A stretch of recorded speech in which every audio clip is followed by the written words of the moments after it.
हकीकी और गैर हकीकी दुनिया का मिलाप, ये वादा है ऑगमेंटेड रियलिटी का। ये इंटरनेट के इर्तिका का हिस्सा है। मुस्तकबिल में इनकी काफी मांग होगी और बड़े बड़े डिजिटल इदारे इस पर एक दूसरे के मद्दे मुकाबिल होंगे। एक जर्मन स्टार्टअप भी इस दौर में शामिल है। हम बड़ी चीज साबित होंगे। जुनूबी जर्मन शहर कार्लसरूहे में वसाइल से मालामाल एक नया स्टार्टअप। इसके तीनों बानियों के इरादे काफी बुलंद हैं।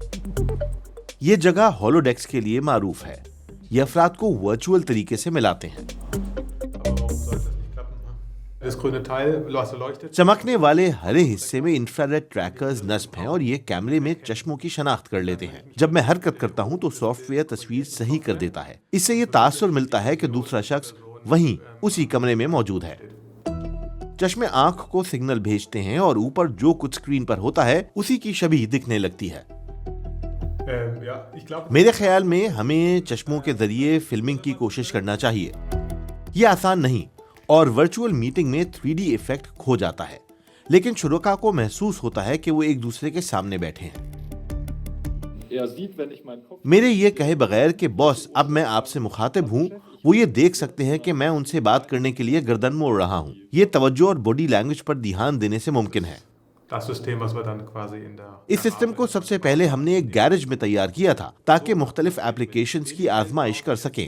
इसीलिए ये इतनी कम कीमत में तैयार हो गया था। अब हमारे पास फंडिंग है और हम हर चीज को बेहतर बना सकते हैं। छोटा बनाना, कैमरे, बैटरियां और सेंसर्स जो कमरे में किसी शख्स की मौजूदगी का पता लगा लेते हैं। हर वो चीज जो आपके स्मार्टफोन में दस्तयाब हो एक कम वजन चश्मे में समो दी जाए। इसमें बहुत सी चीजें शामिल हैं। वहाँ डिस्प्ले है, हमारे पास इंसानी खुसूसियात हैं जैसे कि वजन, मुख्तलिफ पैमाइशें वगैरह। चमक एक बड़ा मसला है क्योंकि हम शीशे के जरिए देख रहे हैं और रोशनी से लड़ रहे हैं। मेरे ख्याल में ऑगमेंटेड रियलिटी सबसे ज्यादा पेचीदा चीजों में से एक है जिसे आप अभी बना सकते हैं।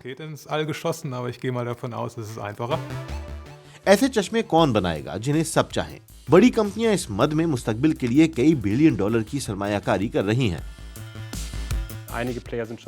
माइक्रोसॉफ्ट और मैजिक लैब की तरह की चंद कंपनियां काफी अरसे से मुतहर्रिक हैं जो बिजनेस एप्लीकेशंस के लिए ऑगमेंटेड रियलिटी ग्लासेस बना चुकी हैं। एप्पल के ऐसे ग्लासेस से बड़ी उम्मीदें वाबस्ता हैं। इम्कान है कि आइंदा बरस कुछ सामने आ सकता है। निरियर की तरह और कंपनियां भी हैं जो सार्फिन के लिए ऐसे चश्मे मार्केट में ला चुकी हैं।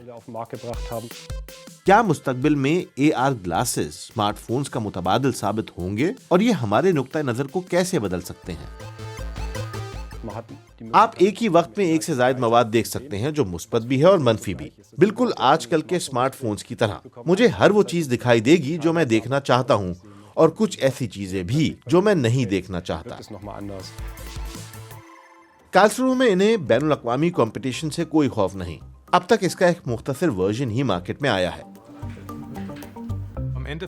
एक तकनीकी मसला रुकावट है तब भी और अब भी। बहुत सरमाया लगाकर मुहक्किकीन को लगा कि वो ये रुकावट दूर कर चुके हैं, लेकिन फिर उन्हें पता चला कि वो field of vision form factor का हल तलाश नहीं कर पाए जिनसे आप हकीकत से करीब तर दिखाई देते हैं। इसलिए भी ताकि चश्मे लगाकर आप अजीब न लगें।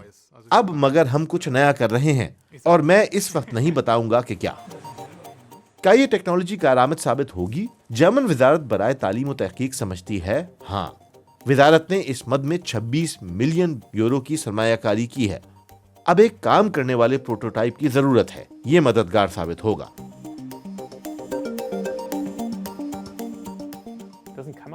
ये कैमरा डोम है जो डेटा रिकॉर्ड करता है और हमें एक अवतार बनाने में मदद करता है। ये सारिफ का हकीकत से करीब तर एक खाका बनाता है और उसका भी जिससे वो बात कर रहे हों। हम कोशिश कर रहे हैं कि ये सब कुछ इन चश्मों में समोया जा सके। इसीलिए हमने ये कंपनी खड़ी की है। गैक्सल में काम करने वाले तमाम मुलाजिमीन, IT माहिरीन और इंजीनियर्स मर्द हैं। उनकी तवक्को है कि ये सूरत हाल तब्दील हो। उनके ग्लासेस 2 या 3 साल में लॉन्च किए जाने हैं। तवक्को तो यही है कि वो छा जाएंगे। AR टेक्नोलॉजी महंगी है। आप इसे सही करें या करें ही नहीं। छोटे पैमाने पर यह मौजू नहीं। हम बड़े प्लेयर्स साबित होंगे।